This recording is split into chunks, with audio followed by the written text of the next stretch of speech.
அன்புள்ள ஆண்டவரே, மீண்டும் உம்முடைய பரிசுத்த நாமத்தின் பலத்தோடு இந்த வாரத்தின் முதலாவது நாளின் காலையின் பொழுதை காண்பதற்கு என் தேவன் எங்களுக்கு கிருபை கொடுத்து நன்றி ஆண்டவரே. வந்திருக்கின்ற எங்கள் ஒவ்வொருவரோடும் உம்முடைய பிரசன்னம் தங்கியிருந்து இந்த நாளுக்குரிய ஜீவிதத்திலே நாங்கள் நல்வழியில் நடக்க எங்களுக்கு போதியும். மீட்பர் இயேசு கிறிஸ்துவின் நாமத்தில் ஜெபிக்கிறேன் நல்ல பிதாவே, ஆமென். அன்பான உடன் விசுவாச பிள்ளைகளே, மீண்டும் கர்த்தருடைய வார்த்தைகளை கேட்பதற்கு வந்திருக்கிற உங்கள் அனைவருக்கும் ஆண்டவர் இயேசு கிறிஸ்துவின் நாமத்தில் நல் வாழ்த்துக்களை தெரிவித்து, வந்திருக்கின்ற உங்கள் அனைவருக்கும் ஆண்டவர் இயேசு கிறிஸ்துவனுடைய கிருபை தங்கியிருக்கும்படியாய் வேண்டிக் கொள்கிறேன். இந்த நாளிலும் ஒரு சத்தியத்தை தேவ வார்த்தைகளோடு நாம் பகிர்ந்து கொள்ளப் போகிறோம். அந்த சத்தியம் என்னவென்றால், நமக்கு கொடுக்கப்பட்ட காலத்தில்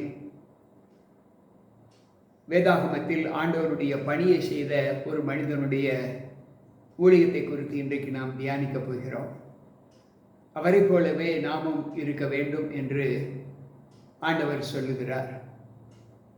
அது நம்மால் முடியுமா? சற்று யோசிப்போம். வேதாகமத்தில் ஆண்டவர் கற்றுக் கொடுக்கிற பாடம் என்ன என்றால், இங்கு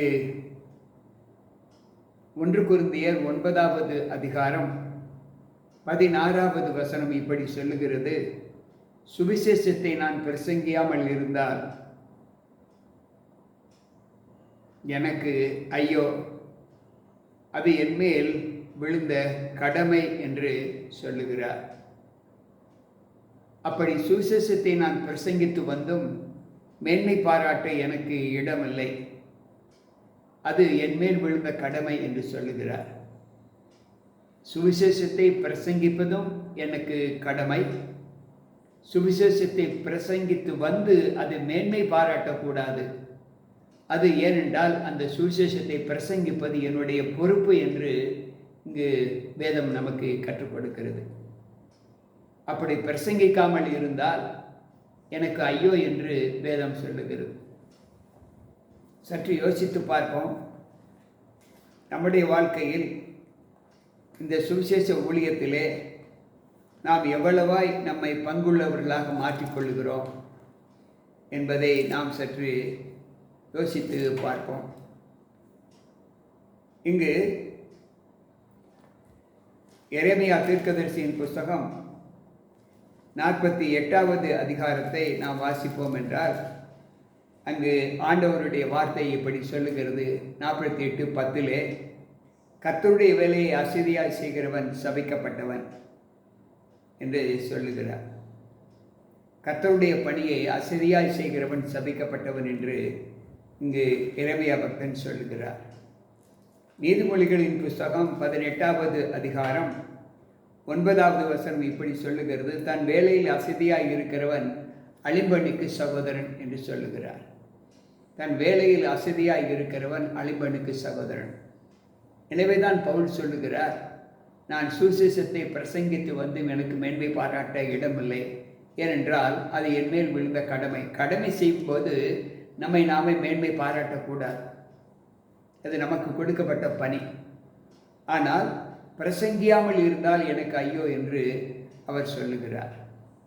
அன்பு பிள்ளைகளை, இன்றைக்கு தேவ ஊழியத்திலே அவர் எப்படி தன்னை குறித்ததான பணியை அவர் செய்தார் என்பதை இன்றைக்கு ஒரு சில வசனங்களின் மூலமாக நாம் தியானிக்கப் போகிறோம்.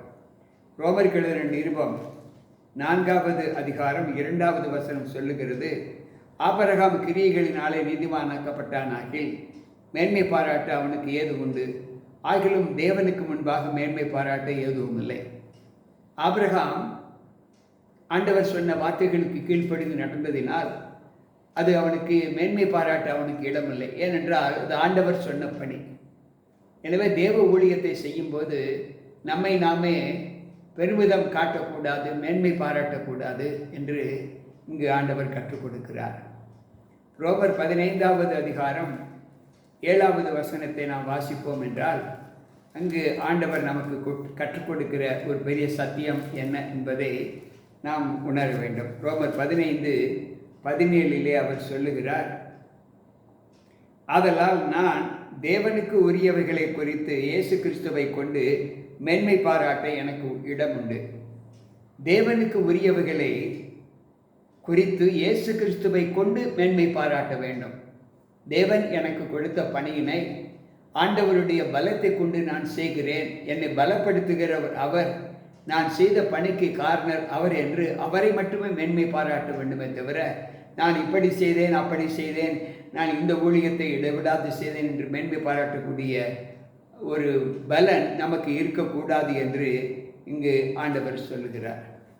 எரேமியா தீர்க்கதரிசியின் புஸ்தகம் 1வது அதிகாரம் 17வது வசனத்தை வாசிப்போம் என்றால், அங்கு ஆண்டவர் சொல்லுகிற ஒரு வாக்குறுதி என்ன என்பதை நாம் வாசிக்க முடியும். எரேமியா 1:17 அவர் சொல்லுகிறார், ஆதலால் நீ உன் அறையை கட்டிக்கொண்டு நின்று நான் உனக்கு கட்டளை இடுகிறவையை எல்லாம் அவர்களுக்கு சொல். நான் உன்னை அவர்களுக்கு முன்பாக கலங்க பண்ணாதபடிக்கு நீ அவர்கள் முகத்துக்கு அஞ்சாதிரு.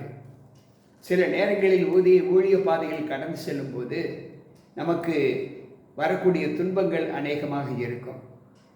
அங்கு ஆண்டவர் எரேமியாவை குறித்து சொல்லுகிறார், நீ உன் பாதையில் கடந்து செல்லும்போது உண்மை மேன்மை பாராட்டுவதற்கு நான் உன்னை அழைத்து வந்திருக்கிறேன். எனவே அவர்களை குறித்து நீ பயப்பட வேண்டாம் என்று, அவர்கள் உன்னை கலங்க பண்ணாதபடிக்கு நான் அவர்கள் முகத்திற்கு உன்னை விலக்கி காப்பேன். நீ அவர்களுடைய முகத்தை பார்த்து நீ அஞ்ச வேண்டாம் என்று சொல்லுகிறார்.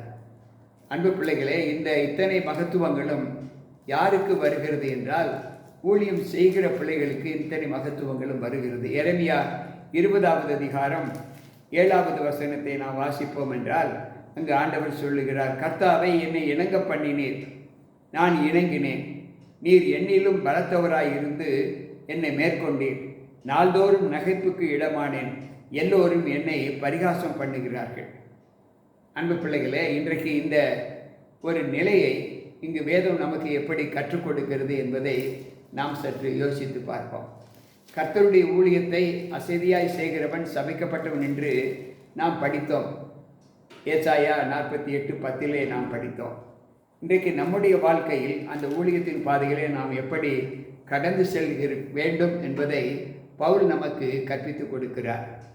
2 கொரிந்தியர் 2வது அதிகாரம் 12வது வசனத்திலே, மேலும் நான் கிறிஸ்துவின் சுவிசேஷத்தை குறித்து பிரசங்கிக்கும்படி துரோவா பட்டணத்தில் வந்தபோது கர்த்தராலே எனக்கு கதவு திறக்கப்பட்டிருக்கையில், அங்கு பவுல் ஆண்டவர் கொடுத்த அந்த ஊழியத்தை எதை பற்றியும் கவலைப்படாமல் ஊழியம்தான் முக்கியம் என்று சொல்லி அங்கு துரோவா பட்டணத்திலே போய் ஊழியம் செய்கிறார்.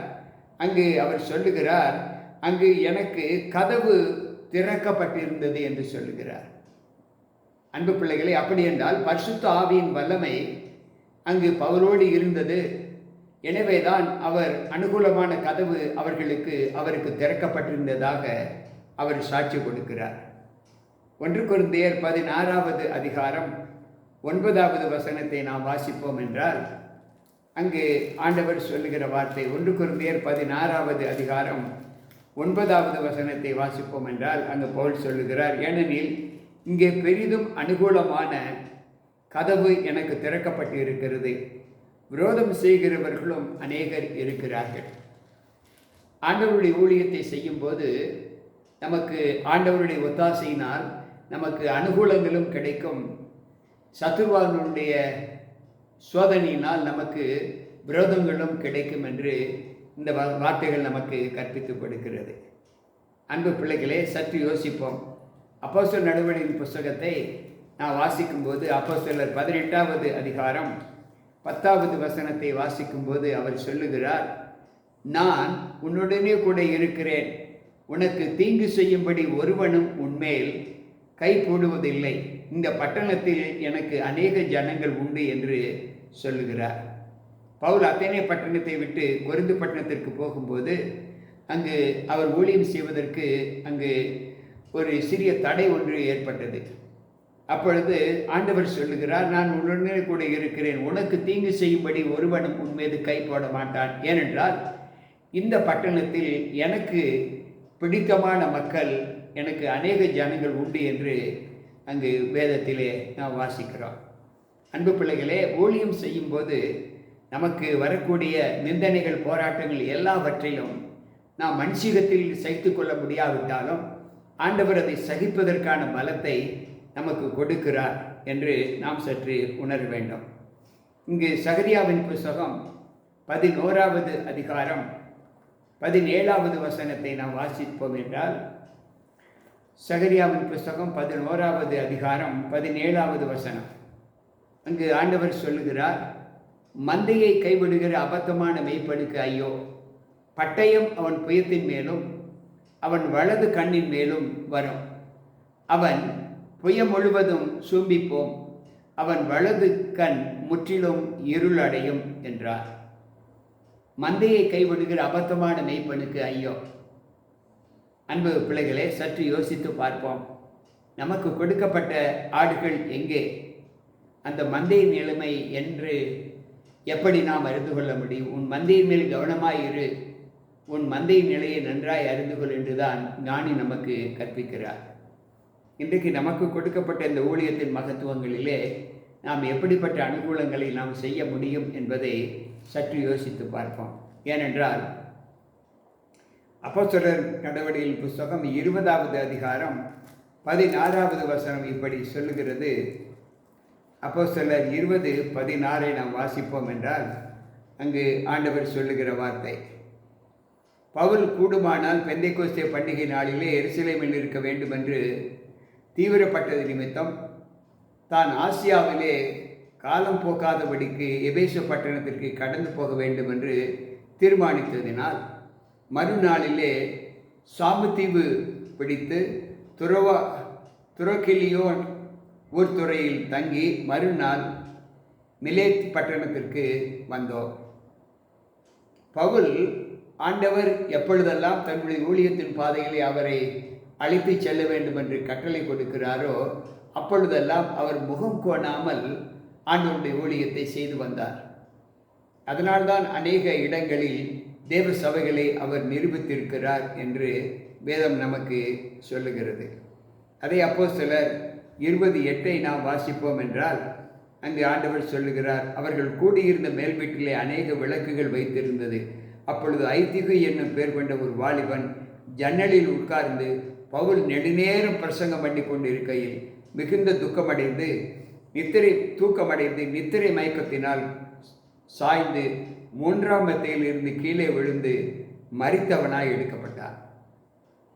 அன்பு பிள்ளைகளை, இந்த சம்பவத்தை நாம் பார்க்கிறோம். இரவுலே ஒரு ஜபக்கூட்டம், அந்த ஜபக்கூட்டத்திலே பவுல் பிரசங்கித்து கொண்டிருக்கும்போது ஒரு வாலிபன், ஐத்தூக் என்ற வாலிபன் மதில் மீது உட்கார்ந்து சாய்ந்து கீழே விழுந்து மருத்துவனாக காணப்பட்டான் என்று சொல்லுகிறது. ஆனாலும் ஆண்டவர் அந்த ஊழியத்தின் மகிமையாக வெற்றி சிறக்க செய்தார். எல்லோரும் மரித்து விட்டார்கள் என்று நினைத்த அந்த நினைவை ஆண்டவர் நிர்தூலியாக்கி அவனை பிழைக்க செய்தார். என்ன அதிசயம்! ஆண்டவர் சொல்லுகிறார், நீங்கள் அவர்களுக்கு பயப்பட வேண்டாம். எந்த நிலையில் நாம் ஆண்டவருக்கென்று உற்சாக மனதோடு ஊழியம் செய்கிறோமோ அதற்கேற்ற பலத்தை ஆண்டவர் நமக்கு கொடுப்பேன் என்று வாக்கு கொடுக்கிறார். எனக்கு பிரியமான தேவ பிள்ளைகளே, சற்று யோசித்து பார்ப்போம். அப்போஸ்தலர் நடவடிக்கையின் புஸ்தகம் 16வது அதிகாரம் 9வது வசனத்தை நாம் வாசிப்போம் என்றால், அங்கு ஆண்டவர் சொல்லுகிறார், அநேக ராத்திரியிலே பவுலுக்கு ஒரு தரிசனம் உண்டாயிற்று. அது என்னவெனில், மக்கதோனியா தேசத்தான் ஒருவன் வந்து நின்று, நீ மக்கதோனியாவுக்கு வந்து எங்களுக்கு உதவி செய்ய வேண்டும் என்று தன்னை வேண்டிக் கொண்டதாக இருந்தது. பவுல் ஆண்டவர் அவனை தொட்டதற்கு பின்பு தன்னுடைய ஜீவித நாள் முழுவதும் அவர் ஆண்டவர் பணிக்கென்றே தன்னை அர்ப்பணம் செய்த ஒரு மனிதன். எப்பொழுதெல்லாம் அவர் நித்திரையில் இருக்கிறாரோ அவருடைய சிந்தனை எல்லாம் ஊழியம் ஊழியம் ஊழியம் என்றுதான்.